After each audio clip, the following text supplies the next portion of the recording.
Hello, folks, and welcome to the Counting Sheep podcast. I am your host, Ruth. This is episode 41, and I want to thank you all for coming back to join me, and all of you new people, welcome to the podcast. My podcast is mostly about what I get up to fiber-wise, meaning crocheting, spinning, also knitting. And then also some life here at the farm. I have a small sheep farm here with my husband. We just have 4 fiber-bearing sheep. And and I use the fiber for all sorts of crafty little things. So yeah, if you find something like that resonates with you, I welcome you to join me, like, subscribe, and leave a comment down below. So it's February, people, 3 days in. This is February 3rd that I'm recording this. It's been a crazy past 2 weeks in the world, hasn't it? Yeah, I've had to stop and take a breath quite a few times in the last couple of weeks, and find solace in the simple things like making and creating. I hope that you're holding your crafts close and finding some comfort there. Know that I think about that and think about you, and sending out those good vibes to all of you in our little corner of the YouTube world. So that being said, it has been, let's see, the weather. I always have to talk about the weather, kind of like the British people do here in Vermont, since it's kind of, wintry all the time during winter. We've had a few very light snowfalls, so anywhere between 2 and 4 inches. It's been very cold here. Which is fine for me. I feel like it's easier to deal with the cold as long as it stays cold. It's the fluctuation in temperatures for me that make me most uncomfortable, because it's a challenge as to how many layers you put on in the morning. But anyway, we had single digits. We've had negative numbers as well, and we had a little bit of snow last night, but we haven't had really a big storm that we usually will get during the winter sometime. But the winter is still young. Groundhog saw a shadow and all that business. So I always think we're going to have 6 weeks more of winter, no matter what that rodent says. But so there you have it. So yeah, I'm going to dive right in here. I've got some crochet, some knitting, what I've been up and spinning, been putting some time in there, and also some acquisitions, some things I acquired over the last couple of weeks. So let's dive right in. My first thing that I think I want to show you is my progress on the Keira Zip. So if you recall, this is a sweater from Courtney Clark, and she's otherwise known as Tinderbox. I am crocheting this sweater up in Barocco DK. This is vintage DK, and this is color number is 21174, which is this nice little, heathery green. So very pretty green. Let me put this down before it falls down, and I will show you where I'm at. There goes the crochet hook. All right, so when last we spoke, I believe I just had separated for the sleeves, and I'm happy to report that I zipped right along and finished the body. So let me just back up a little bit. As you know, this is a half zip in front, so the zipper goes in last. Yeah, it's a little wrinkled from being in the bag, as you can imagine, but yeah, this is coming together quite nicely. I've tried it on several times just to get the length right, making sure that I can wear it over something and it's comfortable. This has this lovely alpine stitch, it's called, but it's a nice textured stitch in the bodice. And of course, I'm now on this sleeve over here. So I have a little marker here in the loop so I don't inadvertently pull things out. This is the beginning of the round marker, and then this, of course, is where I'm at with the crocheting. So the sleeves from here on out, oh, got my hair, Cooper's hair, will be this stitch down here. And that will go down to the cuff until it's done, until the cuff is the right length. Let me just get the hook. It's not a podcast unless I'm throwing stuff on the floor. All right, I am using a 3.5 millimeter hook, which is also US size E. Yeah, I had to go down a hook size for this project. I think last time I said I was on an F, but that was a lie. This is an E, and yeah, it's working up really nicely, as all of her patterns so far for me have. I think this is the third pattern I've done with her. I did a Henley in a fingering weight, and I did the Janie joggers, and that was in a fingering weight. And then this is a DK, of course, and this is the Keira Zip. So yeah, and I still have to get a zipper for it. Stay tuned with that. I'm hoping Joann's here locally will hold out until I can get my butt over there to get a zipper right color and size. And then also it will be fun to watch me sew that in. Maybe I'll do a demo video on that. If you're interested in that, leave me a comment down below. I don't usually do demo videos because, well, I just don't. I don't know. There's no good reason. But I'm sure that other folks would be interested in how to hand sew a zipper into a garment that's already finished. So, all right. Just giving credit where credit is due. Once again, this is the Keira Zip, Keira Quarter Zip to be specific, by Tinderbox, otherwise known as Courtney Clark. Yeah, so fun pattern. Lots of fun to do in doing that design. Now moving on, I forgot to tell you what I'm wearing. This is a design by Linda Skuja, and it is called the Zalktis. Zalktis, yeah, that's it, one word. I will put it here on the screen, saying the name. If you don't know about Linda Skuja, she is an Estonian crochet designer, specializing truly in texture. Let me just stand up for a minute to show you the texture on this. So lots of little bobbles and I believe, yeah, there's front post and back post stitches in here.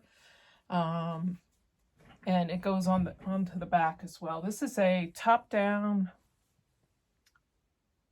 try on as you go favorite design.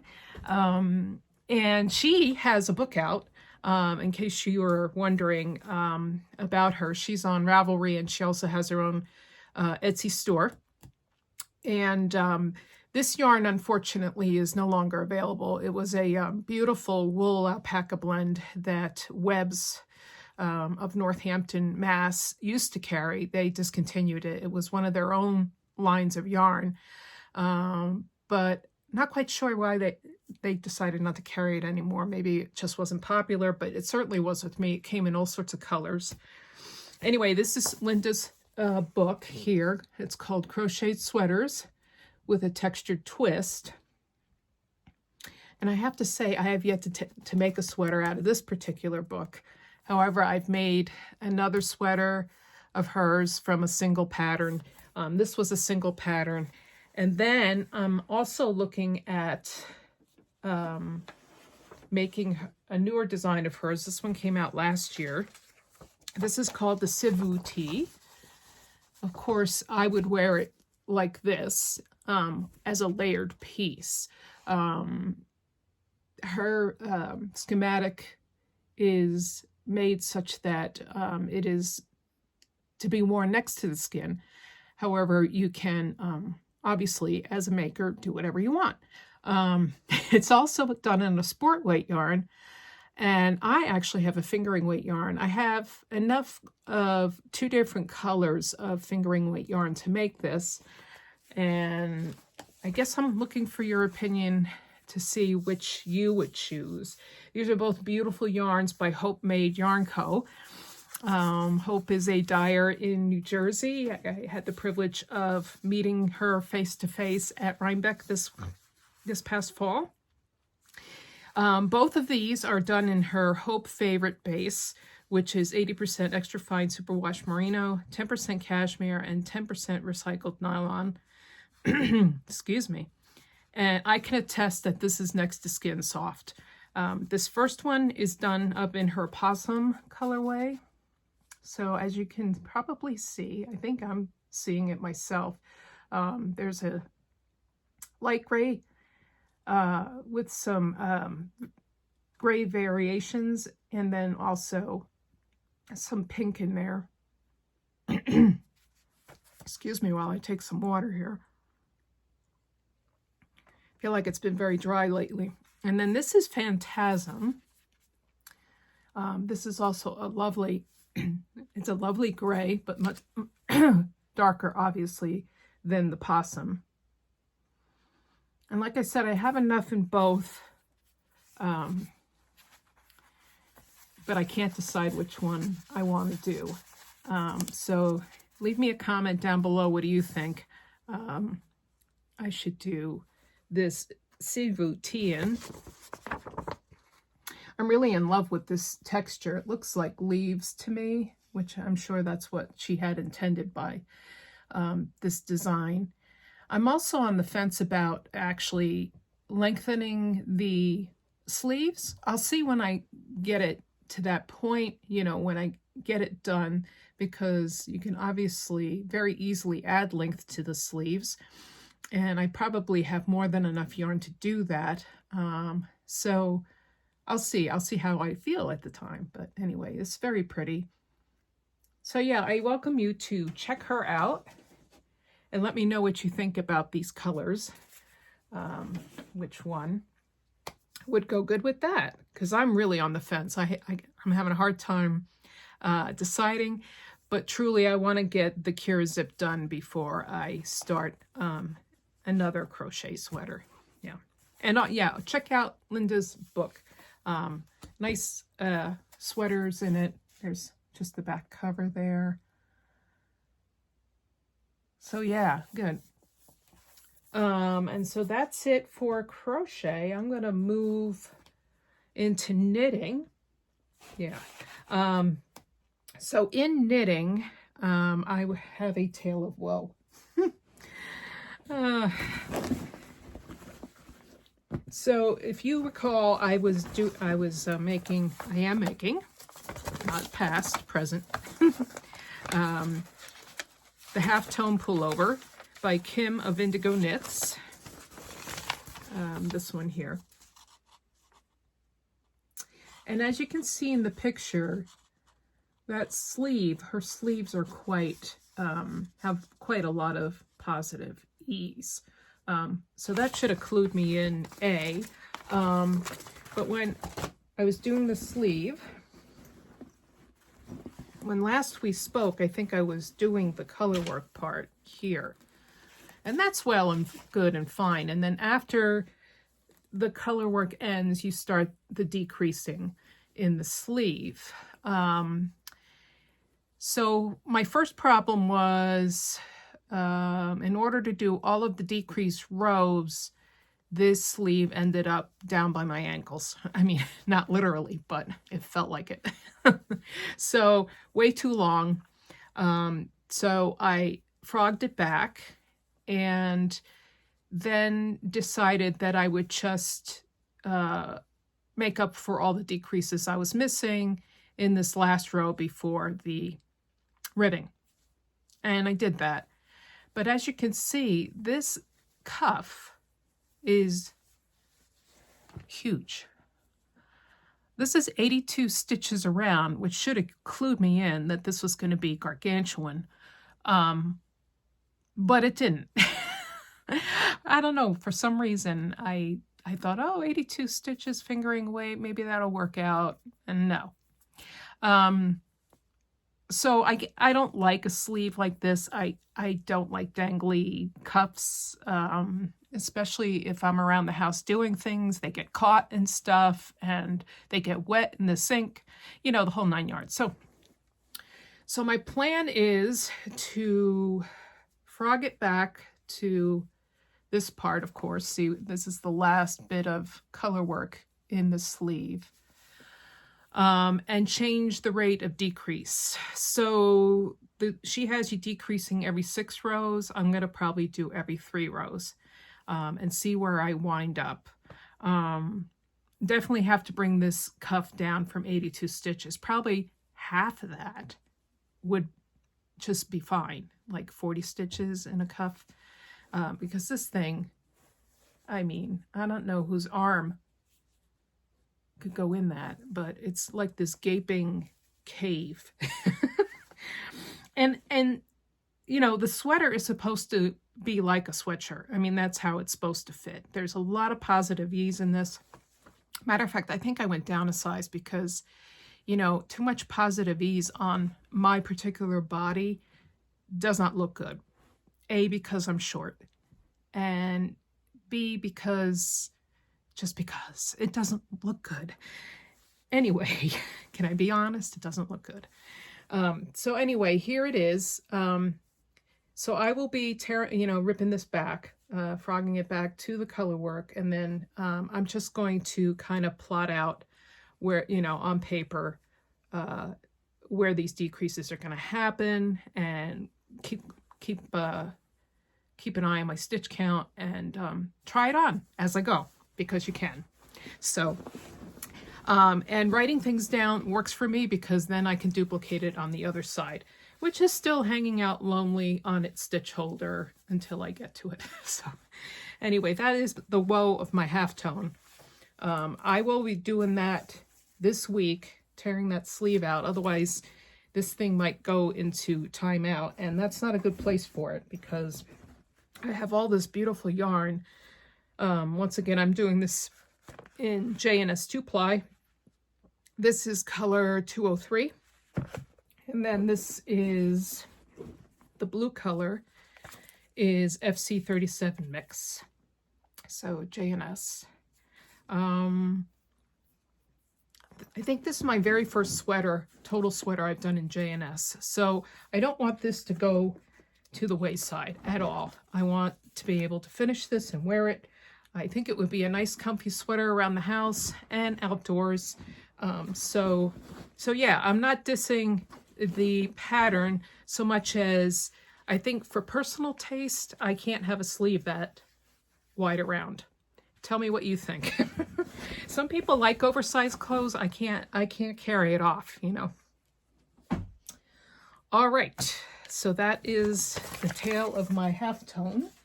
Moving on to more positive things. It's knitting. It's all positive, right? Crocheting and knitting, it's all positive. This is, of course, my Nordic Nights. This is a pattern by Jenn Steingass. Of course, if you're familiar with Jenn Steingass, she has many, many, many beautiful yoked patterns in different weights of yarn. So this is her Nordic Nights. Of course, she has hers done up in like a dark colorway. I elected to do mine since I had all this wonderful hand spun that I did.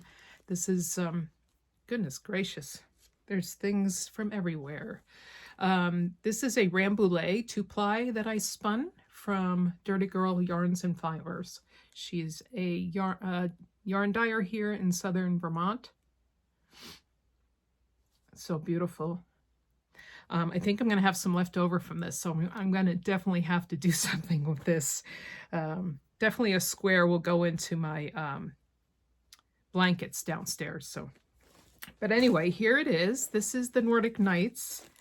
Now bear in mind, this is fingering weight. So fingering weight for me takes forever. So, so here it is. And I have managed to, I'm keeping track with some stitch markers here. I believe I managed 7 inches. 1, 2, 3, 4, 5, 6, and then I didn't place the last one yet. So yeah, 7 inches from the underarm where I separated from the last time. So yeah, it's coming along, but with 8 rows to the inch and over 200 stitches in a round, it takes a little time to make some progress. Once I get to 10 inches on the stockinette, I'll be doing, I think, 2 inches of ribbing, and then I'll be picking up for the sleeves. So this particular design of Jenn's has, of course, the sleeve detail with no ribbing at the sleeve. It's just that nice color work detail of hers.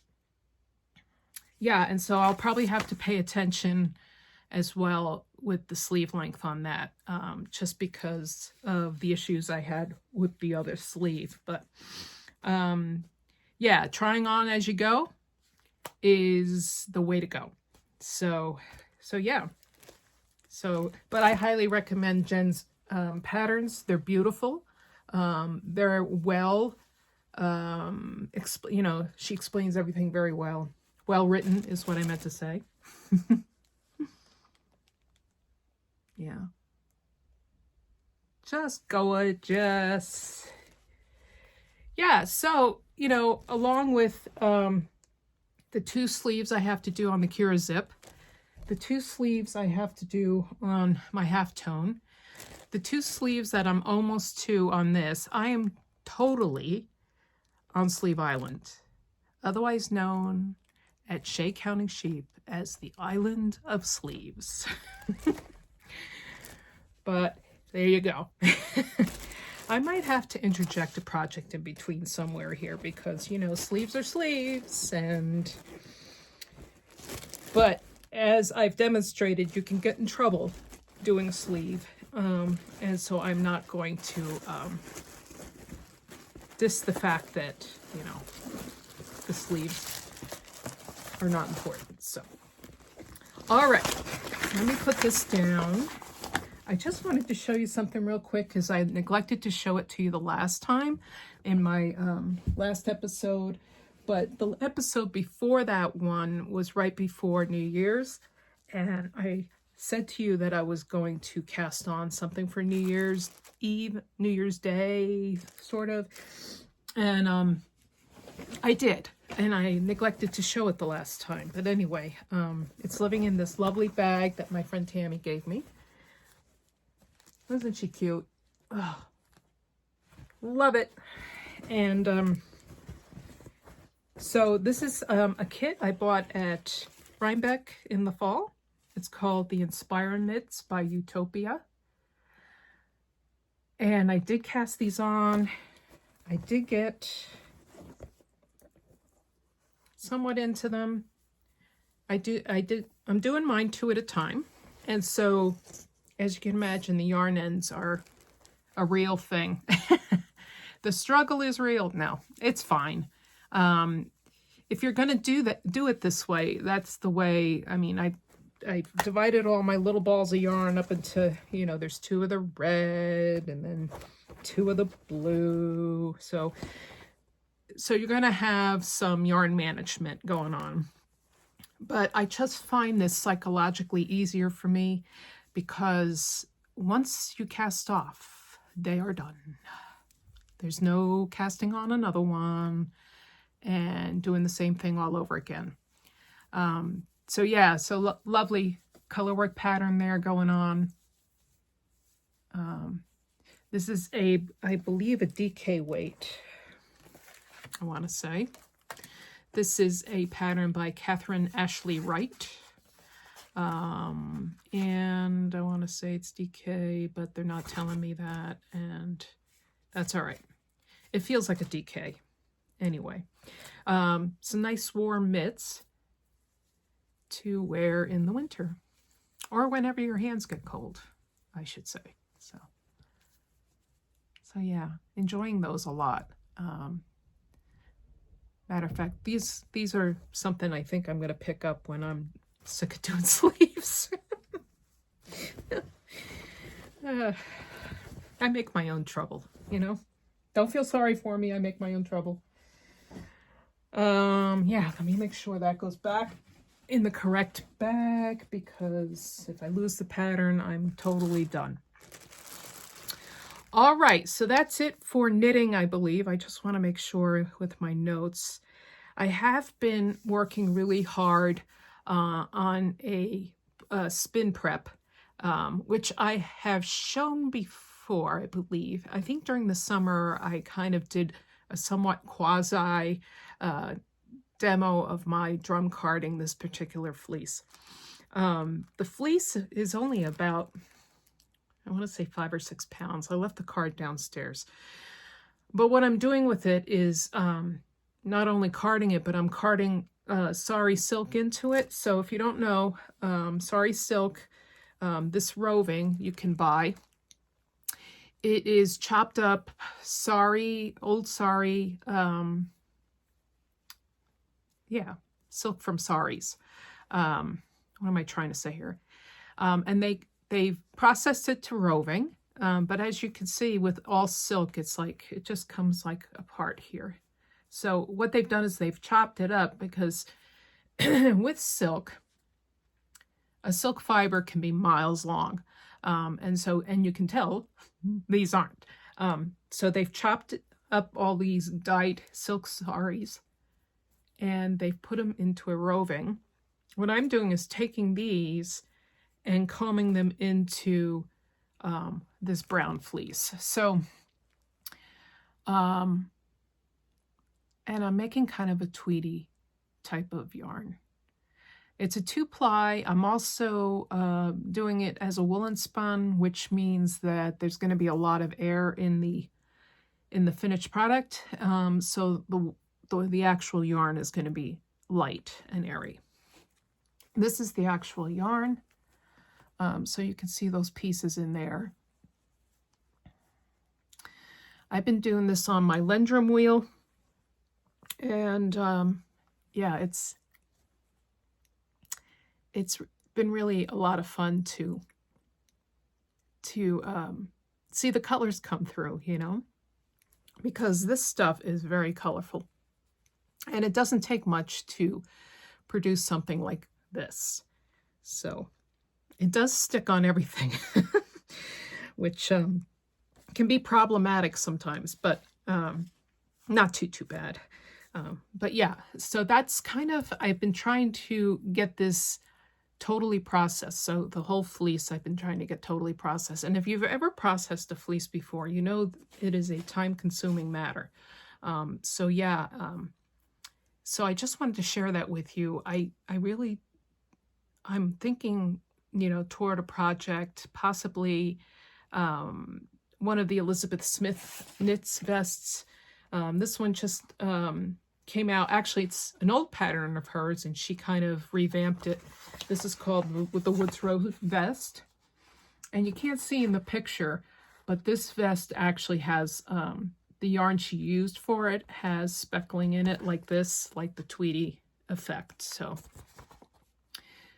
yeah, I'm looking kind of toward that. It will obviously depend on how much yardage I have at the end of all of this. So, so stay tuned. I mean, this is a true labor of love here, taking a fleece from start to finish. So, so yeah, I enjoy that a lot. I enjoy taking the process back. And obviously I've taken it back even further, because now I grow grass to feed my sheep that produce fleece for me. So you can take it back even further than that, but I'm good there. So, so yeah, that's spinning. And I just want to show some acquisitions I got this week. This came across my radar and I thought, oh, wow. This is called Embroidery Crochet. This is a book. I believe the author is British. I want to say, yeah, Search Press. I think that's a British publisher. This is called Crochet, Embroidered Crochet. And I am not going to attempt to pronounce her last name. So you can screenshot that if you like. And I got this off of Amazon, so it's not like you have to go over the hill and through the woods to get it.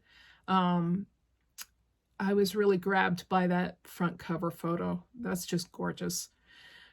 So basically what this is, you know, crocheting your foundation piece, whatever that may be, and then embroidering on top of it. And while I'm not all that good at embroidery, I have dabbled in it. And so the whole idea intrigued me. Honestly, I saw this on another podcast of somebody who was going to a wool show in Britain. And Anna, the author, actually opened this particular wool show, and it showed all of her little squares here at her booth. So these are little squares with little mushrooms on them. How can you not fall in love? Look at the carrots and the other vegetables here. Here's how she uses it in a blanket. And then there's bunting. Little pots to put your flowers in. But it was first published in 2023. So it's a newish book, but it's not brandy new. So, but yeah, so that's Embroider Crochet. If you're into embroidery as well as crocheting, check it out. I think it would be an interesting way to combine two techniques. The other acquisition I got was a Laine publication. This is Finnish Knits. So this is entirely a Finnish magazine, not in Finnish, but the garments in there are designed by Finnish knitters. Beautiful color work. And, oops, I have way too much stuff on this desk. I wanted to show you this color work here. This is the full sweater, and then here is up close and personal. And then what else is here? I believe there was a slip over in here I really love. This looks very, they call this crow feet, but I saw plants in that, you know, like weeds, and not weeds, bad weeds, but, and let's see what else is in here. Here's a sweater with a collar on it. And then what else? What else? There's a pair of shorts in here too, believe it or not. I think they're shorts. Yeah, they are shorts. Colorwork shorts. I think it was the slip over that caught my eye, but right now I can't seem to find it. Let's see. Page is 2023. I must have blown right past it here.